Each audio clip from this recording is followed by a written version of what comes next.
പഞ്ചമഹായജ്ഞങ്ങളിൽ നിന്ന് നമുക്ക് നൃയജ്ഞം അല്ലെങ്കിൽ മനുഷ്യയജ്ഞം എന്താണെന്ന് നമുക്ക് നോക്കാം. കഴിഞ്ഞ ദിവസങ്ങളിൽ പഞ്ചമഹായജ്ഞങ്ങൾ അതിൽ 4 നോക്കി. ദേവയജ്ഞം, ബ്രഹ്മയജ്ഞം, പിതൃയജ്ഞം, ഭൂതയജ്ഞം ഇവ കഴിഞ്ഞു. ഇനി 5-ാമത്തേത് നൃയജ്ഞം അഥവാ മനുഷ്യയജ്ഞം. എന്താണ്, എങ്ങനെ സാധാരണക്കാർക്ക് ഇത് ചെയ്യാം? നാം ഏവരും ചെയ്യുന്ന പ്രവൃത്തി തന്നെയാണ്, അത് ചിന്തിക്കുന്നില്ല. ആദ്യത്തേത് അതിഥി സത്കാരം. അതിഥികളെ നല്ലവണ്ണം സൽക്കരിക്കുക.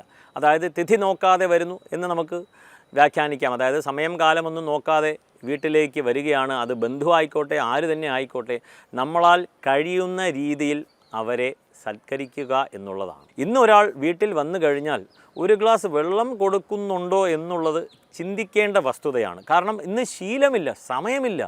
അതായത് ആരെങ്കിലും വീട്ടിൽ വരുന്നു, ആ വീട്ടിലുള്ള ഗൃഹനാഥനോ വലിയവർ ആരെങ്കിലും ഉണ്ടെങ്കിൽ സൽക്കാര മുറിയിൽ കാണും, ഇല്ലെങ്കിൽ വരാന്തയിൽ കാണും. ആ വീട്ടിലുള്ള കുട്ടികളെല്ലാം തന്നെ അവരവരുടെ റൂം അടച്ചിട്ടിരിക്കുകയാണ്. താഴെ ആര് വരുന്നു, എന്ത് സംസാരിക്കുന്നു, എങ്ങനെ പോകുന്നു ഒന്നും അറിയത്തില്ല. അച്ഛൻ സംസാരിക്കുന്നു, അവർ 10 മിനിറ്റ് കഴിഞ്ഞ് അവർ പോകുന്നു. ഇങ്ങനെയുള്ള ഒരു രീതി ഇന്ന് കണ്ടുവരുന്നുണ്ട്. വളരെയേറെ ഭയാനകമായ ഒരു രീതിയാണ്. കാരണം കുട്ടികൾ ഇത് ചെയ്ത് മുന്നോട്ട് പോയാൽ മാത്രമേ നല്ല ശീലങ്ങളെ മറ്റുള്ളവർക്ക് പകർന്നു കൊടുക്കുവാൻ സാധിക്കുകയുള്ളൂ. അപ്പോൾ വീട്ടിലേക്ക് ഒരു വലിയ ഒരാൾ, മുതിർന്ന ആൾക്കാർ വരികയാണെങ്കിൽ ഒരു കുട്ടി ഇരുന്ന സ്ഥലത്ത് നിന്നും എഴുന്നേൽക്കുക പോലുമില്ല. ആ ലെവലിലേക്ക് പോവുകയാണ്. കാരണം നമ്മൾ ശ്രദ്ധ കൊടുക്കാത്തതാണ് കാരണം. അല്ലാതെ എഴുന്നേൽക്കാൻ പാടില്ല, ഞാൻ വരുമ്പോൾ എഴുന്നേൽക്കില്ല എന്നുള്ള അഹങ്കാരത്തോടു കൂടി ആരും ഇരിക്കില്ല എന്ന് തോന്നുന്നു. അതായത് അതിനെക്കുറിച്ച് ചിന്തിക്കുന്നില്ല, ശ്രദ്ധിക്കുന്നില്ല. ഇത് വളരെയേറെ പ്രാധാന്യം അർഹിക്കുന്ന ഒന്നാണ് അതിഥി സൽക്കാരം. അതിനുശേഷം നമുക്ക് ദാനത്തിലേക്ക് നോക്കാം. ഈ ദാനവും ഈ നൃയജ്ഞത്തിൽ ഉൾപ്പെടുന്നു. എന്തെങ്കിലുമൊക്കെ ദാനം നൽകുക എന്നുള്ളതാണ്. ദിവസവും വീട്ടിൽ ചോറ് വെക്കുന്നു, ഒരു പിടി അരി മാറ്റി വെക്കുന്നു.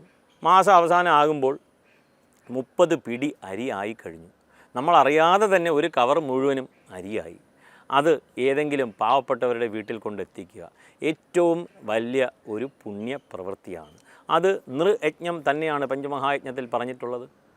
അതിനുശേഷം നമുക്ക് ചിന്തിക്കാൻ പറ്റുന്നത് രോഗബാധിതർ, വളരെയേറെ കഷ്ടപ്പെട്ട് ജീവിക്കുന്നവർ, അവർക്ക് വേണ്ടുന്ന ആഹാരം, ലഘുഭക്ഷണം, ഇല്ലെങ്കിൽ മരുന്നിനുള്ള ചിലവ്, മരുന്ന് വാങ്ങിച്ചു കൊടുക്കുക.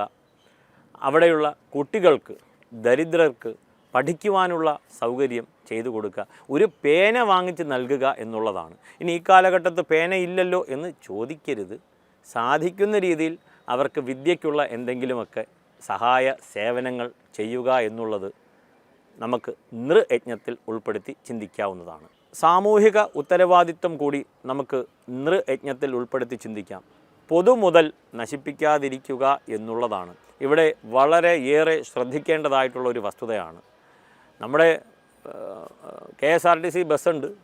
ആരുടെ പൈസയാണ്? നമ്മൾക്കതിനൊന്നും ചിന്തിക്കാനുള്ള നേരമില്ല, ഇല്ലെങ്കിൽ ചിന്തിക്കുന്നില്ല.